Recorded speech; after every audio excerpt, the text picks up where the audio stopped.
Salve, salve você que se liga no www.radioglobo.com.br e vai saber agora se o elenco do Vasco da Gama já está definitivamente fechado com a chegada do atacante Alexandro. Será que ainda tem vaga mesmo para Juninho Pernambucano? Será que essa história procede? Como é que o Vasco está aguardando esse assunto? Você vai saber agora com o Rodrigo Caetano, o diretor executivo de futebol do Vasco da Gama, que é quem nos concede uma entrevista aqui no site da Rádio Globo. Rodrigo, a gente já pode dizer então que a partir da chegada do Alexandro, que esse elenco do Vasco está totalmente definido para o restante da temporada? Ou é muito exagerado colocar dessa forma? Olha, é muito cedo ainda para se falar em uma definição para o ano todo. É claro que para essa primeira etapa, talvez o primeiro semestre, salvo realmente a possibilidade de vir mais um jogador extra classe ou até mesmo uma reavaliação após o campeonato estadual.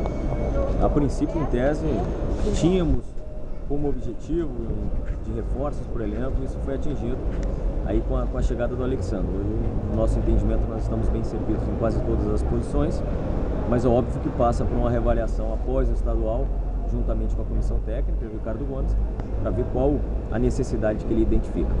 Você tem equilíbrio em todas as posições? Por exemplo, as laterais, a gente sente de vez em quando uma certa carência por ali, mas muito em função também de jogadores lesionados. Enfim, como é que você encara o equilíbrio, né, nas posições hoje desse elenco vascaíno?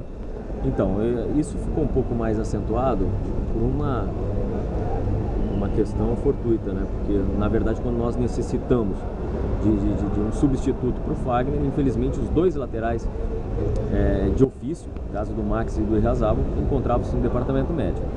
Mas em todos os nossos jogadores aptos, né, certamente nós teríamos um elenco muito mais equilibrado. E a gente sabe que nós vamos ter um ano difícil pela frente, um ano com a competição a mais no segundo semestre, que é a Copa Sul-Americana, onde o Vasco também tem objetivos. E nós vamos tentar, dentro das nossas limitações também financeiras, montar o elenco mais equilibrado possível. No início do ano, né, na pré-temporada ainda em Atibaia, você me dizia o seguinte: olha, lamentavelmente o torcedor vai ter que se preparar porque no meio do ano alguém vai ter que ser negociado, porque a gente não tem mais como antecipar a cota de TV, porque acabou o contrato nesse ano e de alguma forma a gente tem que sobreviver até o fim do ano. Você está acompanhando essa movimentação da torcida em relação ao Dedé não se vende, enfim, como é que você encara essa contrapressão? Porque se de um lado tem a pressão de precisar do dinheiro, por outro lado tem a pressão que vem da arquibancada de não querer se desfazer dos seus craques, né? Normal, isso, o desejo do torcedor é o mesmo nosso. Se nós no momento não tivermos aí condições financeiras para que não venhamos a nos desfazer de nenhum desses jogadores aí considerados titulares, é óbvio que o clube vai fazer. E o torcedor também tem que entender que hoje nenhum grande clube sobrevive sem a venda de algum jogador. Isso é uma questão de necessidade. E é óbvio que a direção, e principalmente a alta cúpula do clube, vai fazer os esforços necessários aí para que a gente possa manter não só o Dedé, como também a grande parte desse nosso elenco. Ainda existe uma porta aberta para o Juninho Pernambucano. E isso significa que até os primeiros dias de abril dá para fazer essa ponte. Nesse sábado pela manhã já conversava com pessoas ligadas ao próprio Juninho e fiquei sabendo que ele já conversa com o agente dele sobre a possibilidade de vir antecipadamente ao Brasil, antes do final do contrato dele, a tempo de ser inscrito para o Campeonato Brasileiro. O que você pode adiantar? Como é que está esse negócio? Como é que o Vasco está vendo ou aguardando essa resposta do Juninho?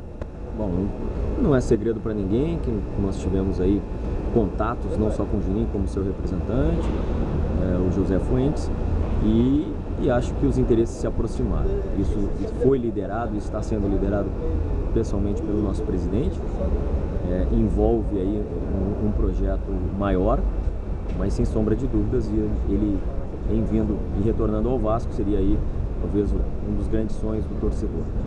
A questão aí de prazos, ela muitas vezes ela impede que talvez tenhamos esses grandes jogadores ainda no primeiro semestre. Isso já aconteceu no passado recente, é uma coisa que foge um pouco da vontade do Vasco, que aí tem um clube envolvido, tem o próprio contrato do atleta envolvido, ou seja, essa é uma parte que realmente requer um pouco mais de cautela, um pouco mais de cuidado, para não gerar uma expectativa que venha a se frustrar logo a seguir.